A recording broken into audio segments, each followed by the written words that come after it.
Guys Mac OS 15.5 update release कर दिया। अगर आपके पास मैकबुक है तो इसके लिए आपको जाना है सॉफ्टवेयर अपडेट्स के अंदर।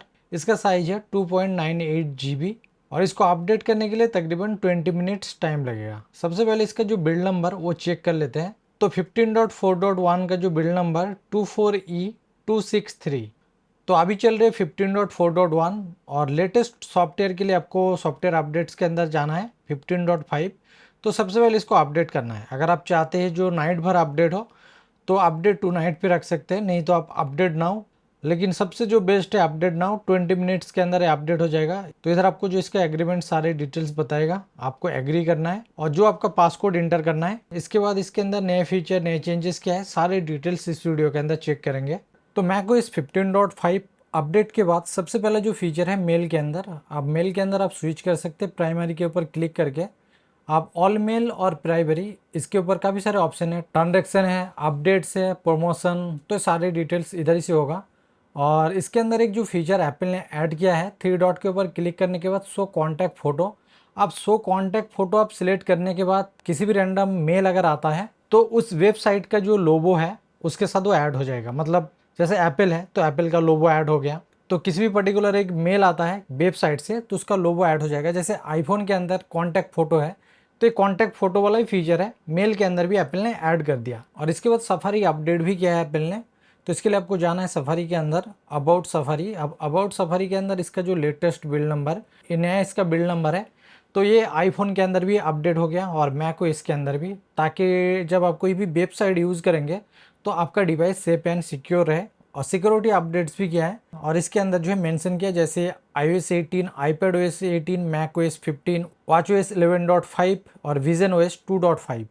और इसके साथ tvOS, ये सारे जो डिवाइस है इसके लिए सिक्योरिटी अपडेट्स भी आया। और कौन कौन सा डिवाइस के अंदर ये सारे डिटेल्स मेंशन किया और इसके अंदर आपको अपडेट करना ज़रूरी है ताकि आपका डिवाइस सेफ एंड सिक्योर रहे। क्योंकि फिशिंग अटैक, साइबर अटैक से बचाने के लिए जो है आपका डिवाइस को अपडेट करना चाहिए। और इसके अंदर कुछ नए फीचर भी है और कुछ इंप्रूवमेंट्स भी है और काफ़ी ज़्यादा इसके अंदर परफॉर्मेंस के अंदर अपग्रेड किया। और आईपैड है तो आईपैड के अंदर भी अपडेट करना चाहिए। आईपैड का जो लेटेस्ट मॉडल है ये सारे डिटेल्स इधर मेंशन है।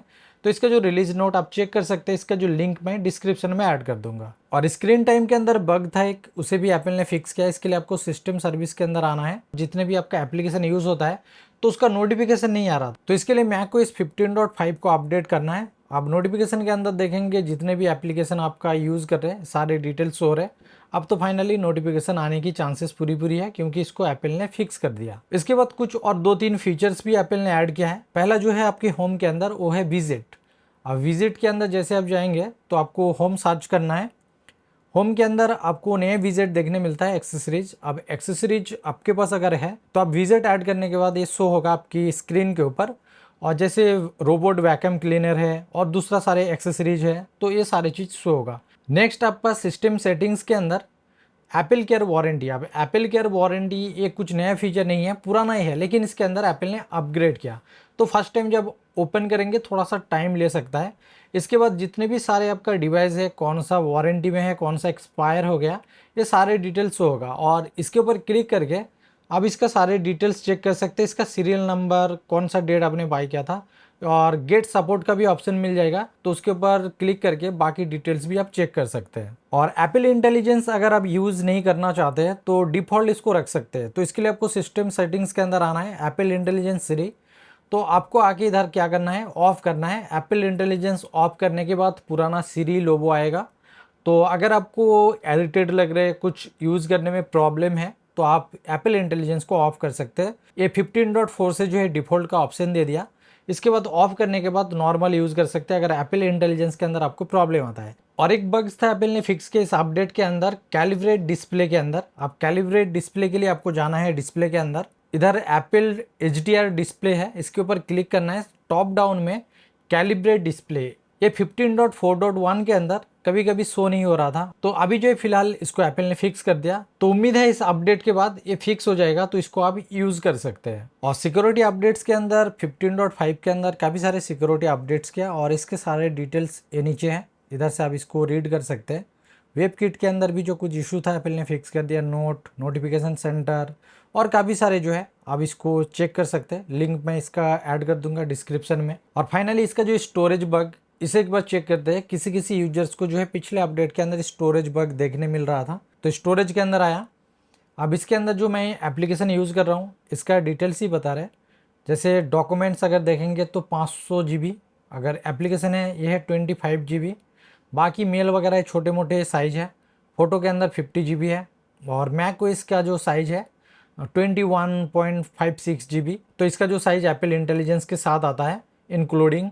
और सिस्टम जो साइज़ है ये 19-20 GB। और जब आपका सिस्टम डेटा ये बहुत ज़्यादा हो जाएगा 100 GB 150 GB, तो इसको आप क्लियर कर सकते हैं। क्लियर करने के लिए आपको क्या करना है, सबसे पहले आपको गो के ऊपर जाना है। गो के ऊपर क्लिक नहीं करना है, ऑप्शन की दबाना है। और इसके बाद गो के ऊपर क्लिक करने के बाद आपको लाइब्रेरी का ऑप्शन आएगा, कैसिस का ऑप्शन है। अगर M1 यूज़ करते हैं तो कैसिस का ऑप्शन आएगा। तो कैसिस के ऊपर क्लिक करके इसके अंदर जो सारे फाइल्स है इसको डिलीट करेंगे तो आपका जो है स्टोरेज क्लियर हो जाएगा।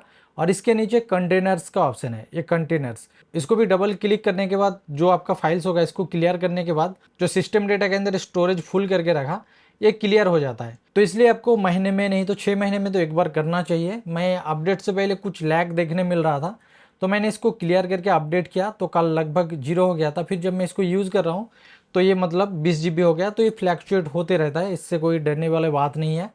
फाइनली अगर इसका बैटरी लाइफ की बात करें तो बैटरी लाइफ और बैटरी परफॉर्मेंस अपडेट करने के बाद अभी तक मुझे ठीक ठाक ही देखने मिल रहे हैं। तो इसके लिए बैटरी सेटिंग्स के अंदर आना है और ये मेरा बैटरी लाइफ 24 आवर्स के अंदर आप देख सकते हैं जो मैं यूज़ किया। 10 डेज़ के अंदर देखेंगे तो ये मेरा बैटरी लाइफ है। तो अगर आप लोग मैकओएस 15.5 को अपडेट करना चाहते हैं और आपके पास एक ही मैकबुक है तो इसके लिए आप 1 दिन या 2 दिन या 3 दिन तक वेट कर लो। वेट करने का जो रीज़न है, कुछ अगर बग्स वगैरह रहता है तो ये सॉल्व हो जाता है। लेकिन अगर कुछ बग्स के अंदर अगर फंस गए तो और डेली टू डेली लाइफ के अंदर मैकबुक काम आता है तो प्रॉब्लम में फंस सकते हैं। इसलिए जो है 2-3 दिन या 1 वीक के बाद अपडेट कर लो। उम्मीद है एक अच्छा अपडेट है, लेकिन इसके लिए आपको 2-3 दिन वेट करना है।